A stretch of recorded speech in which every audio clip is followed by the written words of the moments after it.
Yay! We are live. Hello, everybody. Welcome, welcome, welcome. This is our very special last live stream for guests. We have a fantasy panel today for the Black Authortuber Readathon. Woo!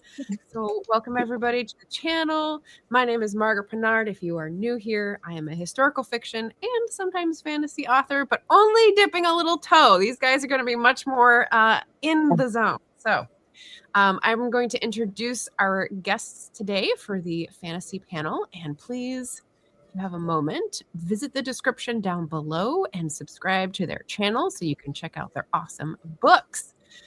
So I'm going to start with Devin. Boo-boo! There we go. Devin Gambrell Clark. Devin writes fantasy and steampunk with snarky heroines, some romance, and enough twists to keep you guessing. When she's not crafting tales of daring adventures with dragons, she's building the indie database, All Call Indie, a go-to hub connecting authors with indie freelancers. She lives in Northeast Florida and juggles life with her husband, 2 teenage sons, a menagerie of animals, and a yard full of unruly fruit trees, which may or may not obey her better than her characters. I love that line. All right. Welcome, Devin. I'm going to break this up and ask you all the introduction question, which is, what are you writing at the moment? Where is your writing cave located? And who is your fantasy crush growing up? And that is also in the chat for folks. So we're going to talk to the chat fantasy crushes, which should be fun. What I'm writing at the moment is the next book in my series, which is The Witch's Dagger. And my writing cave, well, this is my writing cave.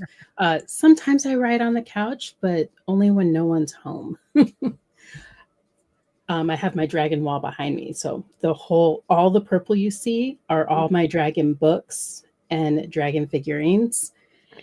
And fantasy crush growing up. See, that was a hard one. I couldn't narrow it down to like the 80s action movie stars. So I picked Mandalorian from this book, The Lord of Castle Black. Oh, nice. And it was late 80s, early 90s this came out. So, but is it Mandalorian, so it's linked to Star Wars? No, it's not. No, it's just the same name. What? Just the same name. A coincidence. Yep. Oh. I'm actually looking in the back. Yeah. Oh, it actually came out later than I thought. But yeah. Awesome. Yay. Let's move next to K.N. Robertson, whose channel is Peace Love Robbie. That's Kalia. Hello, hello. Hi. Hey. Kalia enjoyed writing and drawing comics for herself as a child. Her juvenile obsession with witches and zombies inspired her to dive into fantasy writing and elaborate world building, but the heart of her stories remains with her extraordinarily complex characters. Her debut novella, Exposing Lesser Demons, was listed by NBC and Washington Post, along with Octavia Butler, N.K. Jemisin, and Toni Morrison as a fantasy should read 1 month after it was published, which is amazing. It's hard to top. Very cool. So welcome on the channel. What are you writing? So much. Where is your writing cave? And who's your fantasy crush? Thank you. I just want to clarify one thing. It wasn't those platforms. It wasn't Washington Post and NBC. It was one of their journalists. He put it on his blog, Wealth of Geeks. But nice. Thank you so much for reading that. I appreciate that. And my writing cave is upstairs in my room, and I am kind of chained to my desktop, but I do use a TV for my monitor. So it's a really big screen, and it's really easy to get trapped into the writing and really into the world. My next project is my sequel that was initially going to be the first story in the series, but it's so big. It's just massive. And I was like, nobody's going to take a chance on an indie to go over 600 pages. So for that reason, I ended up doing the novella, Exposing Lesser Demons, which was actually supposed to just be a short blog post and Then I learned, because I knew this character had a side story, but then I learned it was more complex than I thought. So I tried to write it as like the way it surprised me. I wanted to try to pass that on to the readers as well. So this next book has actually been in the works for quite some time. And as far as fantasy crushes go, if we're going with somebody from like a book that everybody would know, then mine was definitely, and it's so embarrassing, but it was Jacob Black from Twilight. I was like, Bella can have Edward, I'll have Jacob, and we'll all live happily ever after. Nice. Shifters. I like it. I like where that's going. All right. And I've got the website Exactly. and the chat. Awesome. Let's see. I've got next Mojo. Monique Joyner Shedlack. Welcome, welcome, welcome. Welcome. Thank you. Let's see. Monique Joyner Shedlack is a writer, witch, and warrior on a mission to awaken people to their greatest potential through the power of storytelling infused with mysticism, modern paganism, and new age spirituality, which I love. And you've got a lot of nonfiction with your fiction. So tell me, what are you on writing now? Where's your writing? And who is your fantasy crush? Well, now that we live here, this is my writing cave. It's actually just the living room, but I had bookshelves and a big desk put in so that I can get my work done. Where's here? Oh, Poland, Rzeszów, Poland, southeastern Poland. Awesome. Yeah. Oh, wow. I just lost my train of thought. What am I working on? I am working on, would it be book 4? Yeah, book 4 of my urban fantasy series, Dark Moon, which follows Dark Wish, which has to do with a evil djinn. These books are actually, I got the idea for the books from a dream. Nice. And then Dale L. Roberts had challenged us to write a book in a week. So that ended up being my first book. And then I just expanded the series out. But I had an idea last week. Yes, I know. My shiny. The end of the way my book ended, book 2 ended, the heroine's boyfriend dies. And then a djinn comes and offers her a wish to bring him back. Ooh. So this time I'm thinking, what if she did this? And I was like, you know what? I think I'm going to have to make a side story just for that. So, world building. I was about to start another book, but I got that idea last week, and I'm like, I think I'll work on this instead. Give the readers a little extra, nice. Just in case. Yeah. Yeah. And did you have a fantasy? And I'm sorry, but my fantasy crush, it's not in the book. That's all right. It's on TV. It's on TV. It's William the Bloody. Always sorry. I'm sorry. Yeah. What's that from? Buffy the Vampire Slayer. Oh, okay. Yes. Love me some Buffy. Oh my goodness. I love Buffy. Nice. Very popular choice when I was looking at like fantasy movies of the 80s when I was trying to come up with my answer. So excellent. Well, welcome everybody. So happy to have you here. Just a clue in for anyone who is not familiar. This is for the Black Authortuber Readathon, which I host in February for Black History Month here in the US. And the way you participate, really easy. You just read one book and you've got lots of choices between these 3 authors. So if you go check out the websites and book links down in the description, you still have a week because Saturday is the last day of February. So plenty of time. And if you have questions for any of these ladies, feel free to drop them in the chat. I'll be interspersed checking the chat for questions as I go through my questions. And just in case you're wondering, I will pop the spreadsheet link in the chat. That is the Google spreadsheet where we store all the names and books and recommendations. And if you do a review, which is like manna gold from the sky to indie authors, if you do a review, you can drop your link to your YouTube review or wherever else you want to post the review, and that is much appreciated. Okay, so let me visit the chat and say hello because I think we've got a lot of fantasy crushes in the chat. Okay, so my answer, I was the first to put that in. Dimitri from Anastasia. So a musical, nice. I'm a musical girly. That's always going to come first. Max from Hocus Pocus when I was very young. And then Prince Lear from The Last Unicorn. So I don't know if that resonates with anybody. Oh, it does. I didn't even think of him. And I went down The Last Unicorn rabbit hole last weekend, too. Oh, nice. Rachel is here. Rachel B. Adams, fellow author. They said, I second Prince Lear. Jen from Dark Crystal, another classic. Mad Mardigan, which sounds familiar, but I don't know what it's from. Anybody tell me? Okay, so you'll have to tell me, Rachel. Rick and Evelyn from The Mummy, both, which is awesome. Though After Childhood, Dimitri from Anastasia, and Milo from Atlantis. All right, yeah, that's still growing up. Yeah. And books, Drizzt Do'Urden, Tennis Half Elven, and Jarlaxle of Bragendarth. Now those are a little niche for me. So enlighten me where you find those. Mojo says sounds almost Icelandic. Game of Thrones, Bragendarth sounds like a Game of Thrones name, but who knows? Couldn't decide on a type. Because I mean, vampire and elves and angels and demons were all awesome, in my opinion. Well, there you go. Yeah.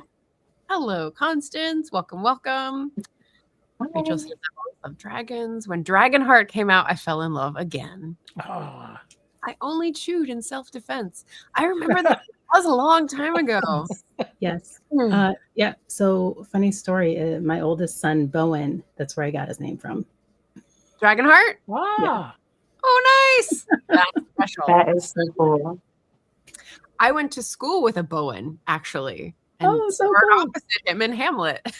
Good memories. Really cool. Constance says, I would love to know how or if these fantasy resurrect and honor Black cultural myths, not just from Africa, right? Yeah. All right. I'm gonna keep going through the chat and star that for a question. So authors on the panel, you can think about that. Leslie is here with some champagne. I love it. Anita is here, fellow author, Anita Stewart. I was dropping links. Julie is here to support the event and amazing authors. Thank you. Much appreciate Leslie. Yes. All roads lead to Twilight. So, Julia, yeah. Ray is here. Hello. Spike. All right. William the Bloody. I don't know. That must be like a few episodes and not one of the main recurring characters, or? Oh, no. He is recurring. Died at the end. All right. Let's see. Yes, we have a Greg. Hello, Greg. Hello, everyone. And Eva and an Amber Michelle. Hello, hello. Yay. I remember Mad Mardigan. Yeah. Yep. From Willow. Okay, great. Thank you for clarifying. Constance says Aragorn, Strider, of course, especially from the movies. Yes, that's true. That's a good one. Hey, Sam. Hello. I second Mad Mardigan, Aragorn, sorry. Tim Curry. I was a weird child and loved voices over looks, so he didn't look bad either. Nice. Drizzt and Jarlaxle are from R.A. Salvatore's Dark Elf series. Oh, okay. Okay, I have read one of that series, or one of Salvatore's. Tennis is from Dragonlance series by Tracy Hickman and Margaret Weiss. Ha! Okay, I know my co-host Beth Ann is a big reader of the Dragonlance series, so she will appreciate that. Yeah, Obvi, Aragorn. I think I was probably much older when I had a crush on Aragorn, as in like continued to this day. So, and then Mike, hi from sunny South Africa. Hello, hello. Hi. Right. Hi. Welcome everybody. All right, well, I'm fine to start out with Constance's question, which is a good question.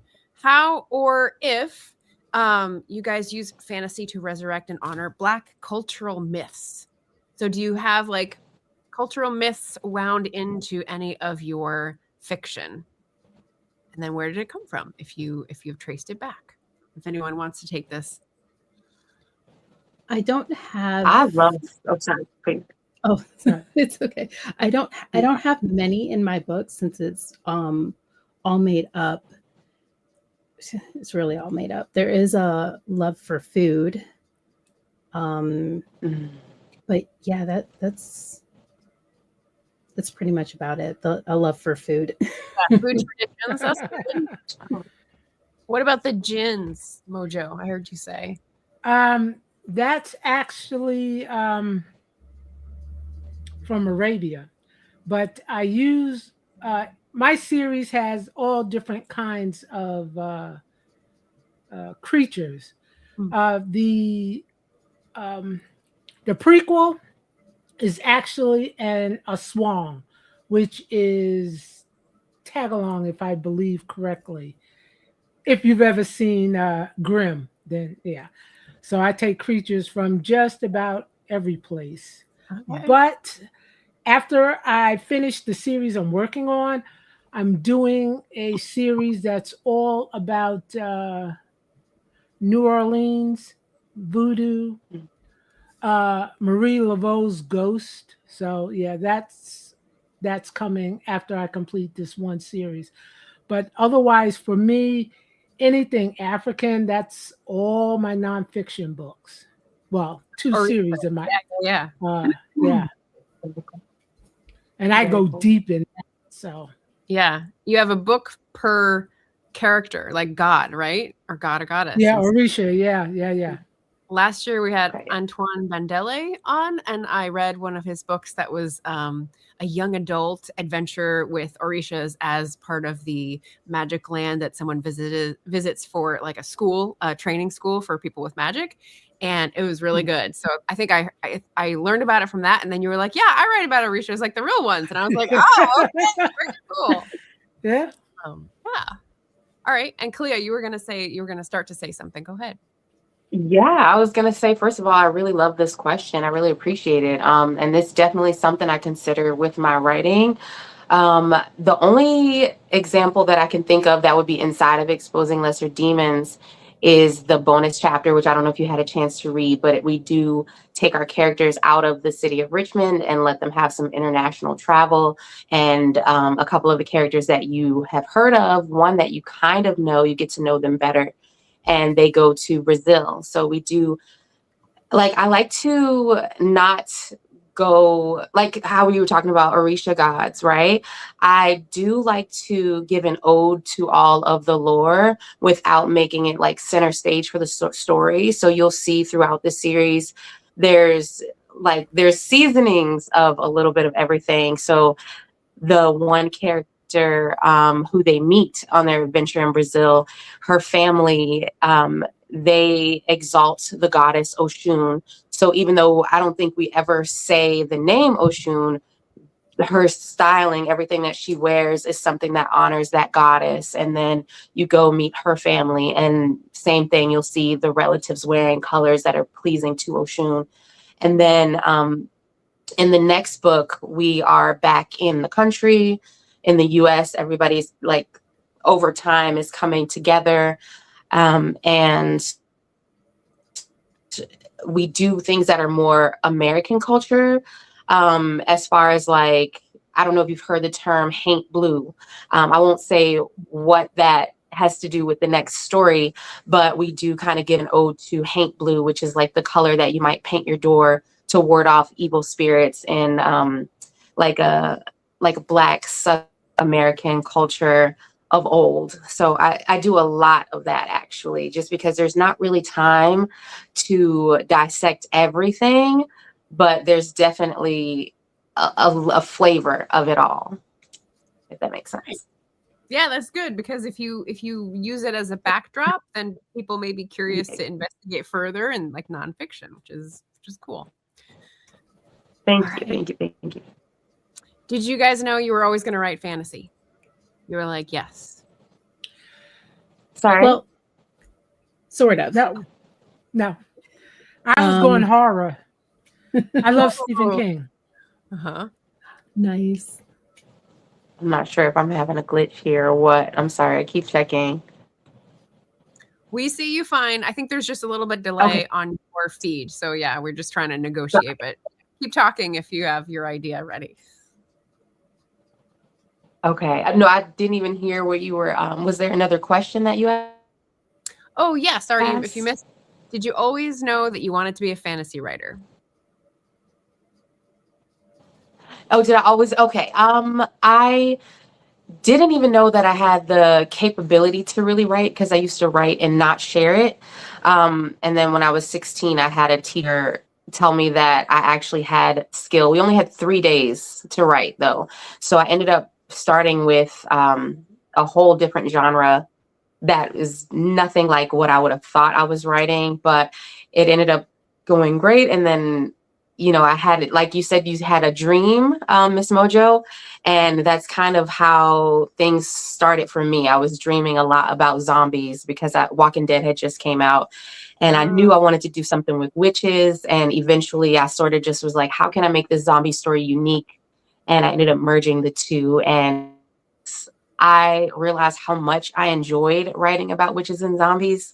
I was like, okay, I'm going to really do this thing. But what made me decide to go into being an author instead of just hoarding all of my writing in private was just watching Charm 8 times over and being like, I need something that I feel is more relatable to me. But also, I was just like, I feel like I can do a little better. I don't know if I can, but I was going to give it a try. I wanted to write for TV, and I thought the most affordable way to do that was to start with a book. Nice. Very cool. Wow. And how about you, Devin? You said sort of, right? Sort of. So my family has always been big readers, but I did not enjoy reading until I was in middle school. My my mom brought me to work with her, and apparently I was just being annoying that day, and she handed me a book. She said, sit down, read this. I read the whole book before she was done working, and that was The Black Griffin by Mercedes Lackey. Oh. I've been reading ever since, and I want to say that summer I was telling my mom these ideas I had, and she said, you should write your own books. And since then, I started writing. So from middle school on, and I actually still have all of my notebooks. Oh, wow. Yeah, no one's going to look in those, though. Are they in a safe, not damp environment? You got to be careful. Yes, they are. Wow, that's special. That's cool. Okay, we've got another couple questions I'm going to save so I can get through a few of mine. Sam says, the dude from Hero and the Crown, which I don't know. Can't remember his name. You guys know? Okay. Sam says, love, hate, blue. Sam's in the South. Yeah. Oh, thank you. Yeah, fascinating. So she's saying, thank you for answering the question. I almost included food in the question. So yeah, Devin's on that. All right, how about subgenres or genre mashups that you've tried your hand at? So is there one you go for, or is there one you want to try? Either way, you can answer this question. I'm a historical fiction author, but I've dabbled in historical fantasy, and it was super fun for short stories. So that's the kind of thing I'm wondering about. I did. I actually wrote a short story for an anthology contest to try and get into, and I mixed magic with steampunk. Oh, okay. Yeah, and it was a Alice in Wonderland kind of theme. Adventure, someone falling into another world. No, it's another world colliding with theirs. Oh, okay. Cool. A steampunk world. Nice. I read steampunks. Those are fun. As a Victorian a file. Yes. Anyone else? Sorry, please continue. No, go ahead. Go ahead. I started to mention earlier, but the story that I first wrote when I was 16 in high school, the first one ever that I was like, okay, maybe I have something here. It actually was a Western. set in 1880s because I recently been taken to the movies to see Appaloosa against my will, and I was surprised that I enjoyed it, and I wanted to do something in the same setting but sort of play on and it's the only story I've ever written that didn't have Black characters, but I did want to. I decided if I revamped it, I would probably do a biracial character, but I did have like the main character was a young girl with Black hair, and then I had what's the other character? He was Mexican, and forbidden romance in an era where that would have gotten him in trouble. She was just like a young second wife, and there was like a redheaded child that was mistreated because he was obviously born out of like an affair, and sort of like having them be like a found family story. A Western. But I do also dabble in, cyberpunk and exposing lesser demons, and I do want to do afro-futurism going forward in another series I have planned. Very cool. Very cool. All right. How about you, Mojo? Well, I go kind of like two different ways. One, I was thinking shifters, but I was like, because I love Christine Fahy, but I was like, I don't think I'm gonna do that because everybody does that. So then I was thinking more of going towards like I don't know how to call it, like wasteland, like it's not dystopia. Okay. No. It's I know what it is. I'm like brain fog. It's late for me. Just like a subgenre that takes place in a wasteland, though. That's what you. Yes. Right. I mean, I did do one book, and I keep going back. Should I continue, make this a series? Because right now it's just a standalone. So I'm still thinking about it. But it's another something else put on the back burner so I can play a little catch up. I know a lot of authors with huge stoves because they've got a lot of back burners. It's like a mystery, but yes. We got a teeny weeny stove here, so I can only put so much on it. Yeah. Metaphorical stoves, of course. Yes. Amber says, proud of you. Oh, thank you. Chat. Awesome. Thank you, Amber. Thank you for coming in. And Cat Plus here saying hello. All right. All right. What about, let's see, goals for the year? Are you a goal setter? I know many author-tubers are goal setters. Or do you have like one more soft goal that's more like conceptual? What goals are you focusing on for 2026? For me, go ahead. No, go ahead. Okay. For me, I'm working on translations. It's a big one. Yes, I've done German, French, of course, Polish, had to do Polish, and getting ready to do Italian.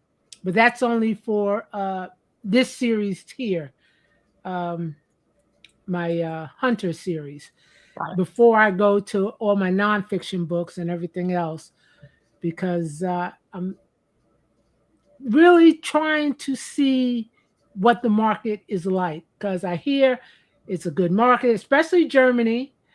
But that's like, let's see if I can complete one series before the year is out. That's big. Yeah. Awesome.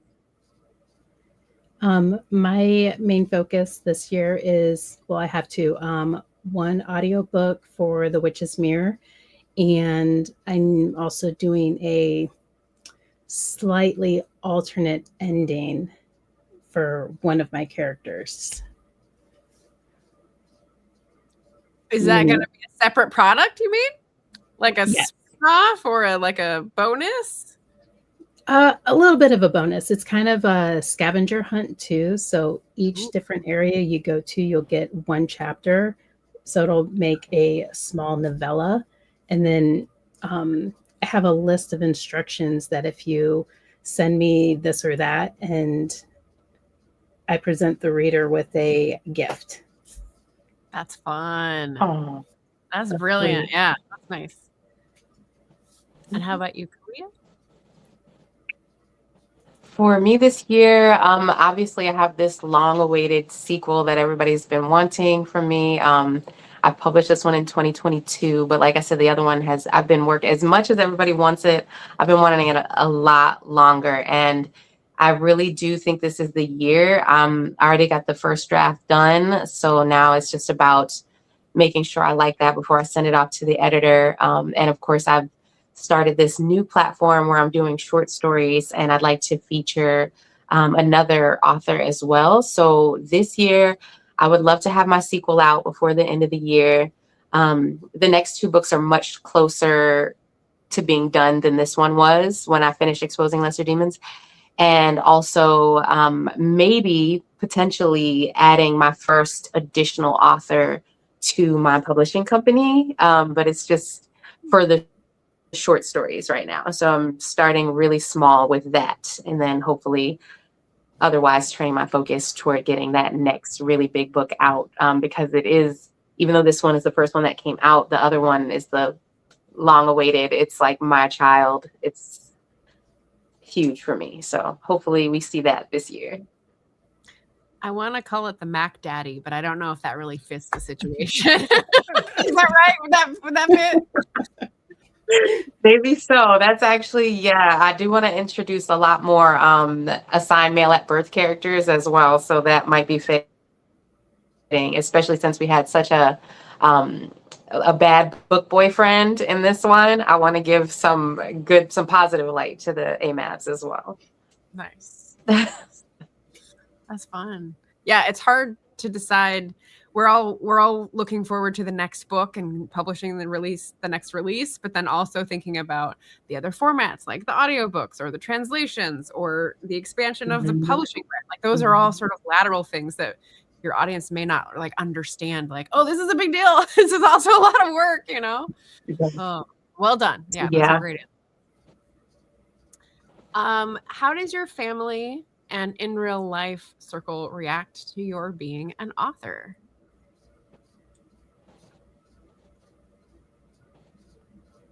Okay, I'll go. Yeah. Actually, my husband was the one who got me to go back into writing. I had a job where when I say it was bad, it wasn't bad. It was just toxic. Oh, and I wanted to quit so bad. Oh my God. I had tears. I wanted to quit. So he said, quit. You wanted to write? Write. I'll go get a second job. I was, what? So I sat there. I wrote an email to my supervisor. Yeah, I won't be back in on Monday. And yeah. I was done. Nice. And then it turned around to where I sat and I asked him, because he always wanted to do it, how much do we need to live in Poland? Is $1,000 enough? $1,500? He's like, yeah, $1,500. I was like, okay, when I'm making $1,500 continuously, straight, no dips, we'll move. But then COVID came, so that pushed us back 2 years. But yeah. Oh, man. Wow. Success story. That's great. Hey, it was my childhood dream. Yeah. That was my childhood dream, to write and travel. Yeah. I love that. I got to do both.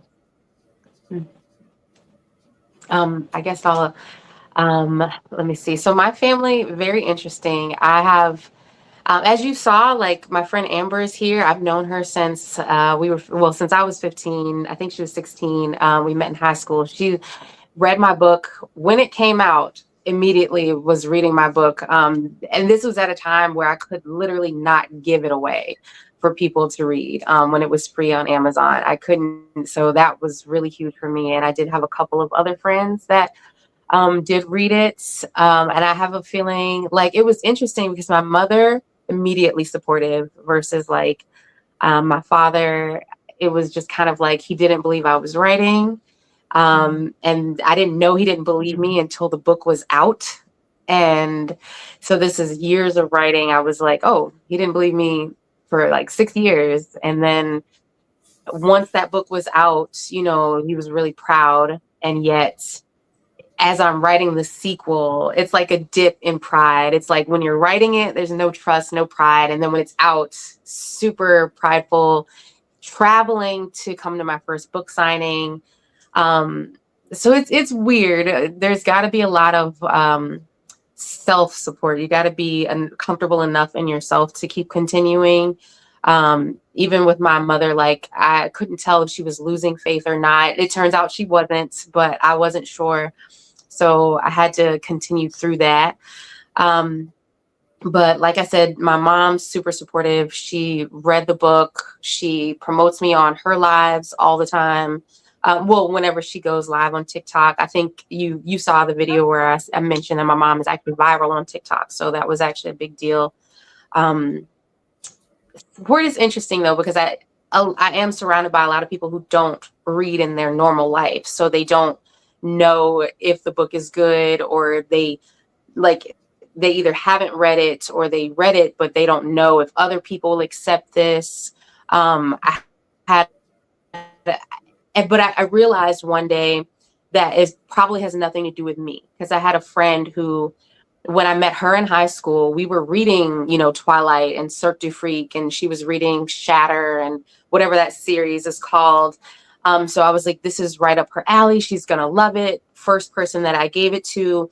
And then she read it and she was like, it's okay. And then it dawned on me, once I got support outside of people who know me, that maybe she couldn't really support it, because that would mean that she knows somebody who's a talented writer. And I think where her self-esteem is, she wouldn't be able to fathom that somebody in her circle could accomplish that. So she can't think it's extraordinary, because she doesn't think of herself as special enough. I think she's special, you know, but it doesn't matter if she doesn't believe that for herself. So how could I be special if I'm her friend? You know what I mean? I just try not to take it personally, but like I said, I do have a couple of friends who are really supportive, and they were supportive so quickly that it had me like, oh, I need to hurry up and write my next book, because they've been waiting forever. Nice. Yeah, it varies. People are different, have different capacities for generosity at different parts in their life, maybe. Yeah. So far, everyone in my family and friend group have been hugely supportive. My husband gives me some ideas when I go to him. I'm like, look, I'm stuck. This is what I think needs to happen. And of course, he's not a fantasy guy at all. He's like classic literature or spy novels. So he doesn't read any of my stuff because he just doesn't understand the intricacies of all the magic. Mm-hmm. But yeah, my friends have bought all of my books, and I wonder if it's in here. Oh, my other friend got me a candle for my birthday, and it basically says, sit down and write your book, because I was telling her I was stuck on one part. So yeah. Yeah. Supportive. I like a candle. That's good. Yeah. Yeah. And then Rachel was saying that's a great point, Kalia, about people appreciating. Oh, thank you. Yeah. Let's go back to an audience question. Rachel had another one. Do you find you have special challenges as Black authors in the fantasy genre? So because it's in fantasy, has that influenced maybe people's preconceptions or how you market, anything like that? Not for me. Not too much. There was I want to say there was a reader at some point, I think it was a beta reader for my first book, and realized, oh, you have Black people in here? I'm like, yeah.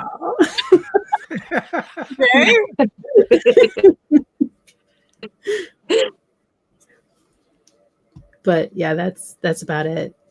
I haven't had I haven't had any problems getting my books in indie stores except for a few that were more cramped and they had zero space. Cool.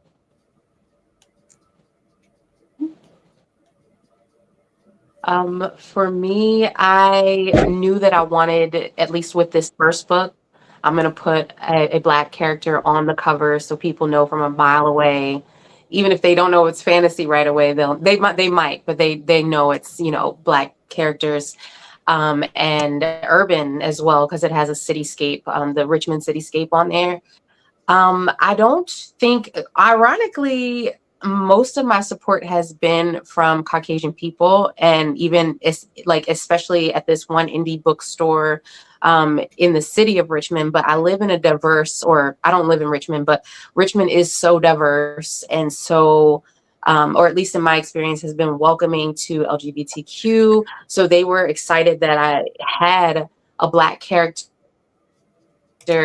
a bisexual character, non-binary characters. They were very welcoming. But the ironic part is that the hardest store for me to get into is a Black-owned indie bookstore. And I haven't even, like, the store owned by the Caucasian people, they were like, we love your book. S.A. Cosby is coming and we want you to do a book signing at the same time as him. So where I'm having in my personal life, people, right, that's huge, right? It's massive. That's my first book signing. So I'm literally trying not to like fangirl, and people are treating me like I'm famous, and I'm like, what is going on? And then versus the Black-owned indie bookstore, they're just like not even seeing me as a real writer, won't take a chance on my book.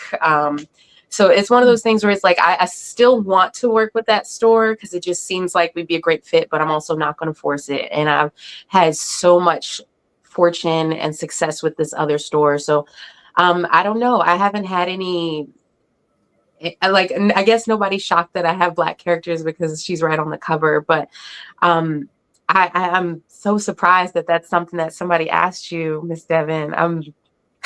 Okay. I mean, you're a Black author, so it's like, of course you want to be seen in your art, right? Right. Hey. Oh, thank you. Thank you so much.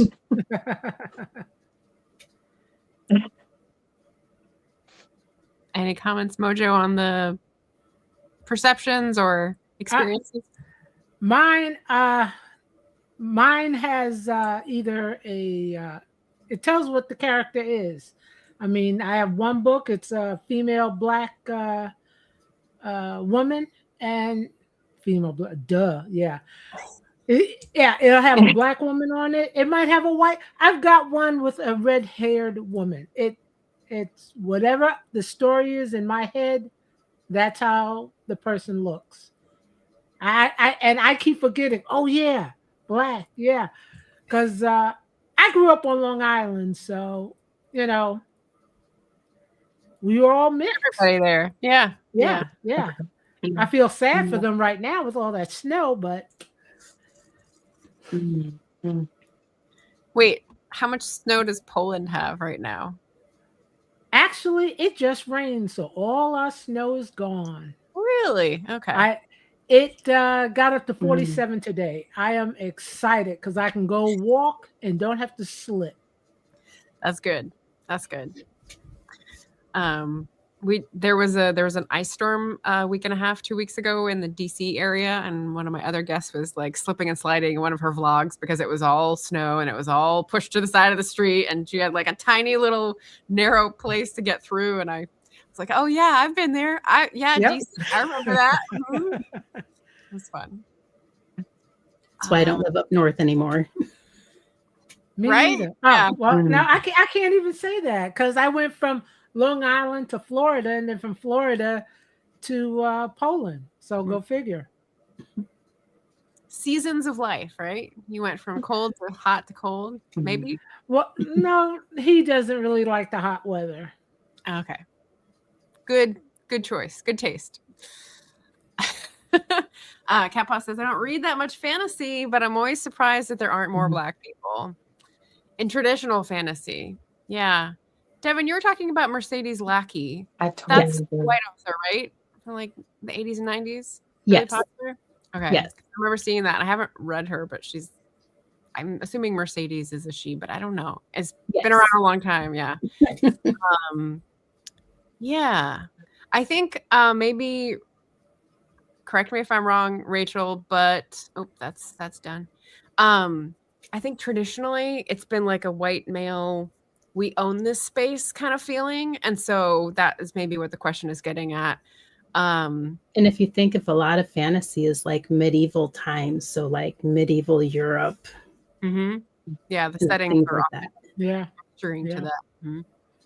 So I'm glad there's a lot more popular Black fantasy authors that we can point to and wider experiences that we can draw from, like the fantasy cultural myths question that we're drawing from lots of different traditions, which is, I think, a lot more freeing for everybody and interesting for everybody. Yeah.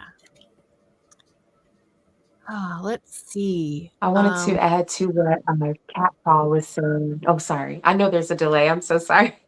Go ahead. Yeah. But she mentioned, oh my goodness. Oh, just that, it was nice to see more characters of color these days. So, and how you were talking about, Devin, how a lot of stories are in the medieval times.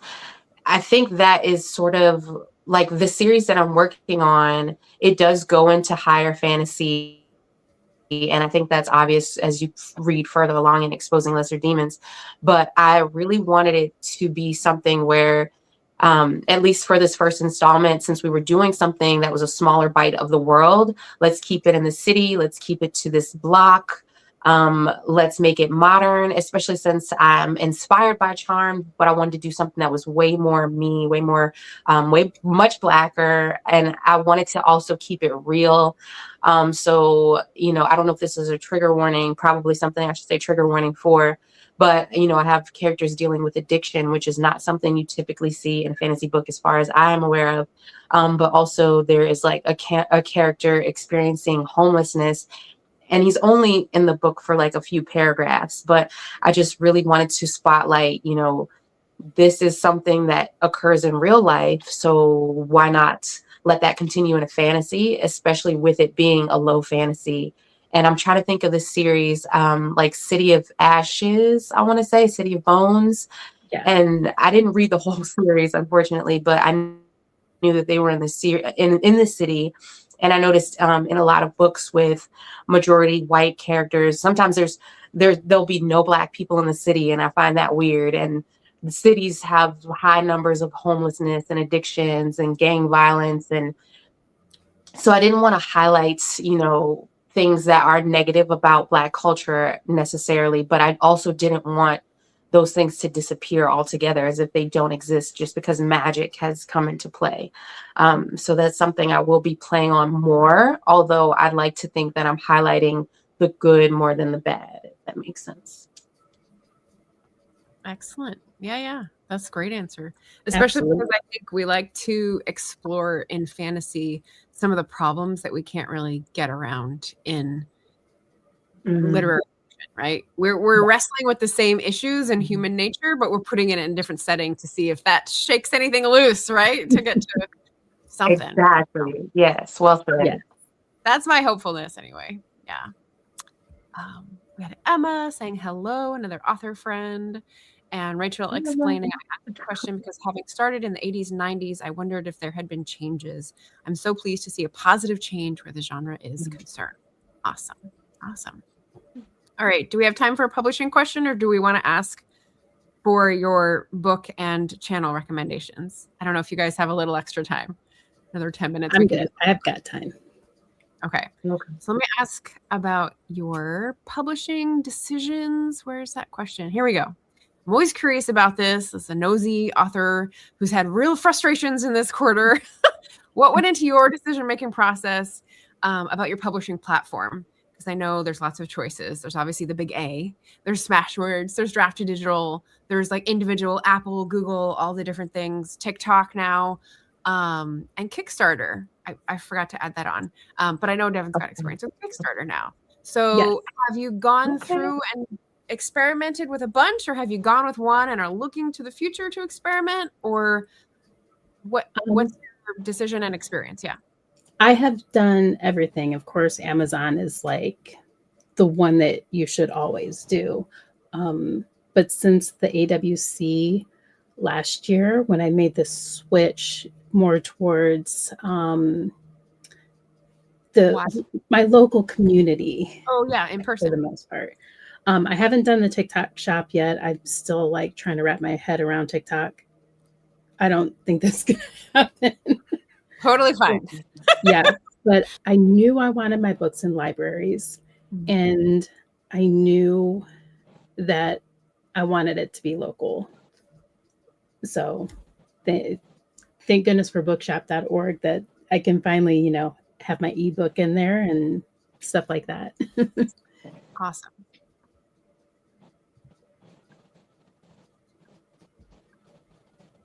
Okay. Well, of course, books are everywhere. I use Amazon, Drafted Digital to get every place else, Barnes & Noble, Kobo, Apple, and Google.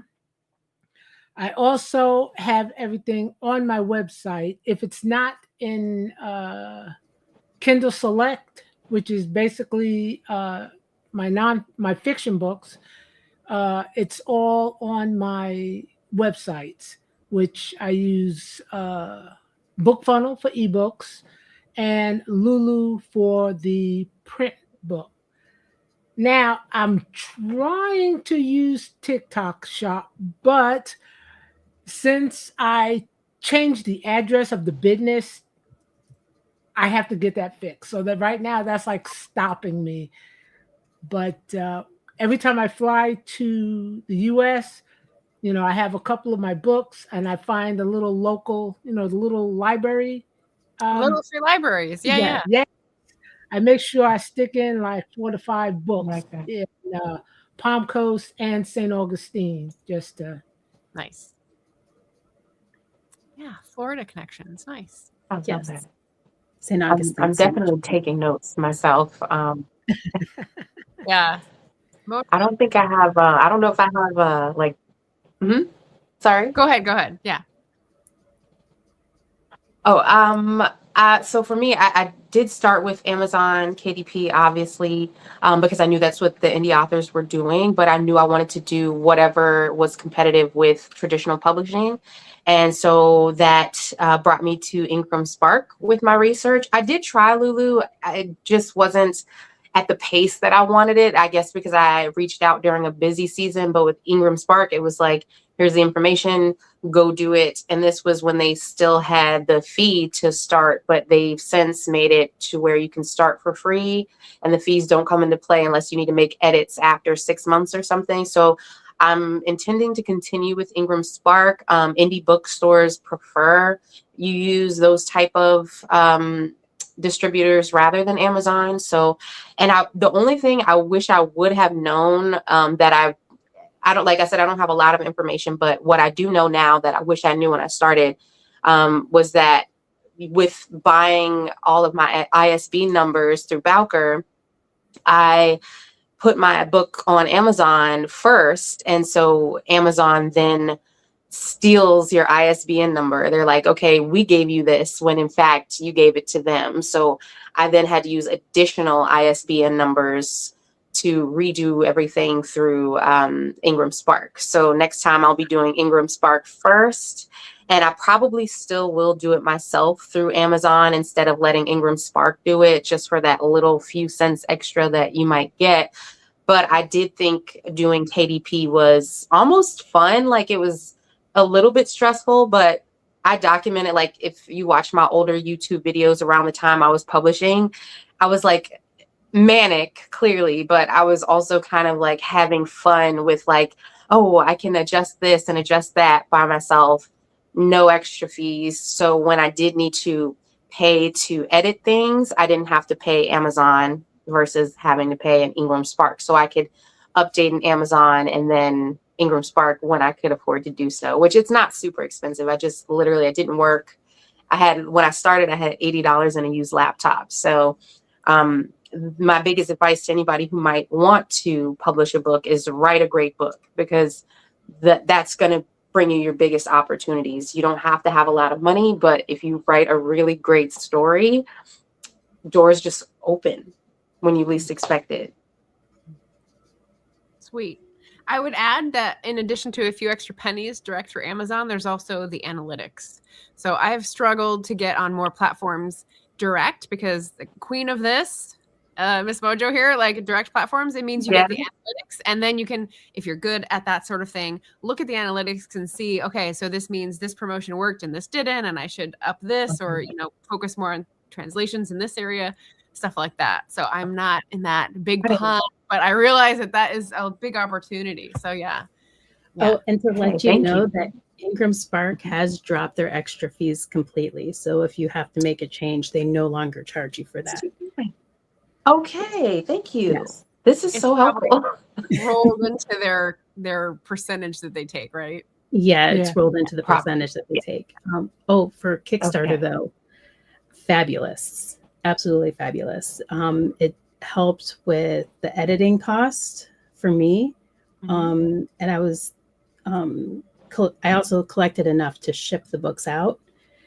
And for the international people who supported my Kickstarter, I just sent them their books directly from Ingram, and they got a free book plate with my signature that was just a stamp to send over to them. Okay. Nice. Yes. Good coordination there. Yeah, that's a nice option.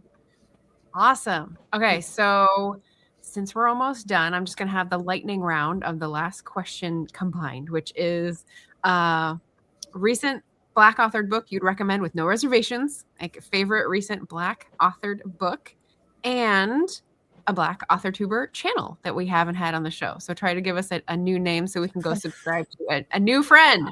All right. So who has this ready to go? Lightning round. I'm ready. Go ahead. So I don't know if everyone knows her, but Zoe's All Booked. She started off as a booktuber, and she recently started writing fantasy. So she doesn't have much on it yet, but she is wonderful. She's very funny to watch. I love her YouTube videos because she has the F-bomb ticker at the top for however many times she says it, and then just ding, ding. That's fun. And as for authors, I haven't read it yet, but I just discovered Jessica Cage. Yes. Woohoo! This is next time I to read, of course, after the ones that I choose off the spreadsheet. Awesome. Sweet. And Kalia, I think you were ready with answers next. So yeah. Yeah. So the authors that I recently read, like I said, All the Sinners Bleed, because it had just come out, but the way that he was talking about, like, he was very vulnerable, and it was like kind of random, and I was like, I feel like he's telling me that I need to like read Razorblade Tears, because he was talking about grief and how he was dealing with that in his personal life, totally different from in the book. But I don't know if you guys have read Razorblade Tears, but the way that this guy, he literally writes a world, and you're like trying to connect the dots. Who did this? Who did the what?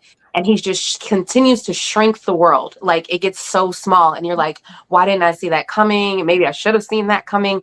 But currently I'm reading The Dark Fantastic, which is by Ebony Elizabeth Thomas. Ebony Elizabeth Thomas. And this is nonfiction, but it's about writing fantasy. And what I've learned from it so far is how things like It Was a Dark and Stormy Night, or Fearing Blackness, like Creature from the Black Lagoon, that is all bred out of trying to continue to subconsciously encourage racism in the country. And like, obviously people don't know that, so we just kind of adopt this the dark-haired character, even in characters with in stories with no people of color. The one with the dark hair is supposed to be the villain, and that's all bred out of trying to perpetuate a fear of blackness or darkness. So trying to unlearn that in my writing is something I wanted to use that to continue my series. So I'm letting that be my homework. But as far as the indie authors, I do not know their channel names, and I'm so sorry, but the author Shalane Johnson, she wrote Cindered Glass. And this is like a modernized take on Cinderella that I really want to get into. And as you can see, it's brand new. I haven't even cracked the spine.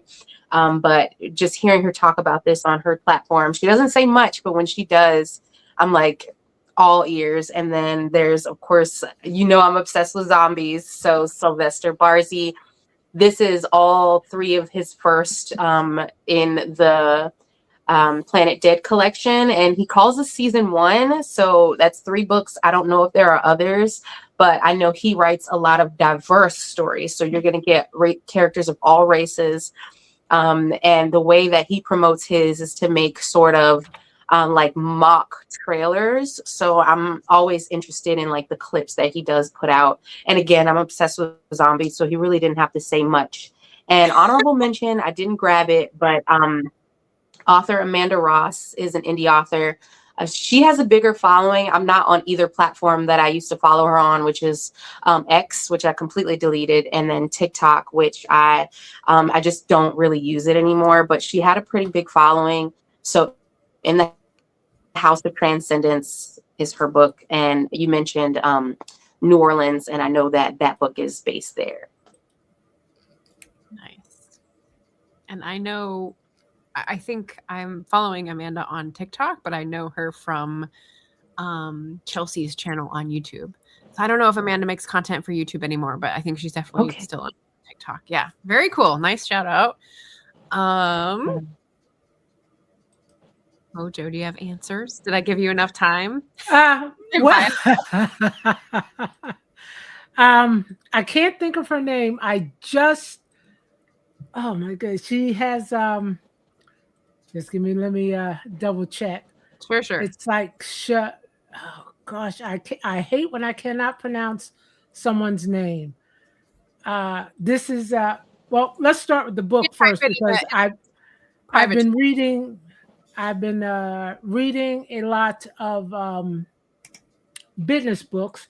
So the one I'm working on now is an LLC book by Garrett Monroe, and that's actually on my phone. It's a Kindle. But the YouTuber I just basically binged her videos. Come on. Starita de Google. Okay, that's fine. That's what I'm doing. I'm trying to like find the channels, and I'm not getting them. But we'll Charita de Loach. That's as best as I can get. Yeah, working with fighting with Polish. It's already messing up my language skills. But that's about it. I mean, if usually when I read, it's like a business book. The only time I don't read a business book is if I'm not home. Because if I'm home, I'm working. If I'm not home, vacation time. Yeah. So I can sit and read whatever I want. So yeah, right now, still in work mode. Gotcha. Business books. All right. Well, we have a diversity of recommendations, and that's great. Why did YouTube reject my comment? It's not a link. Come on. Okay, I looked it up, and that seems to be the spelling. So you. That's it. I was just about to copy and paste it in. Good enough for me to get it and then find it on the Google. So thank you. And then Mike's also giving a shout out. He just did a great video on this classic. So it's a Black classic from the 1930s novel Moody, and it's by Sol Plaatje, which is a Black South African, one of the first published Black South African authors. And it was a really interesting video. So yay. Thank you, Mike. Sorry, I thought I heard the cat, and then I didn't see him, so I was just wondering what was happening. All right, so if you want to visit these channels, the links are in the description below. We've got one more video dedicated to the Black Authortuber Readathon, which is going to be next Monday, 10 a.m. Pacific. So just like today, and maybe you'll find some authors or readers that will be joining me at that time. So tune in next Monday. And yeah, thank you so much, you guys, for coming and participating. I'm enjoying. I'm about 50% through Exposing Lesser Demons, Kalia. So I'm going to take the rest of this week to finish it, and I'm very excited. It's very, very fun. Okay, thank you. I'm glad. Yeah. Oh yeah, I just sat and dropped that code in real quick. February. Oh, nice. Yes, Okay. nice. Yes, you're all wonderful. Thank you for the new TBR ads. Oh, thank you. Yeah, yes, Razor Blade Tears. Yes. Yep, good one, good recommendation. And yeah, so Thank you. Yes, thank you everyone here, and thank you everyone watching for tuning in and supporting Black authors. Remember, you can always buy books this month and read them throughout the year to diversify your bookshelf. So really appreciate you being here and giving the support. And we'll talk to you again soon. Thanks, everyone.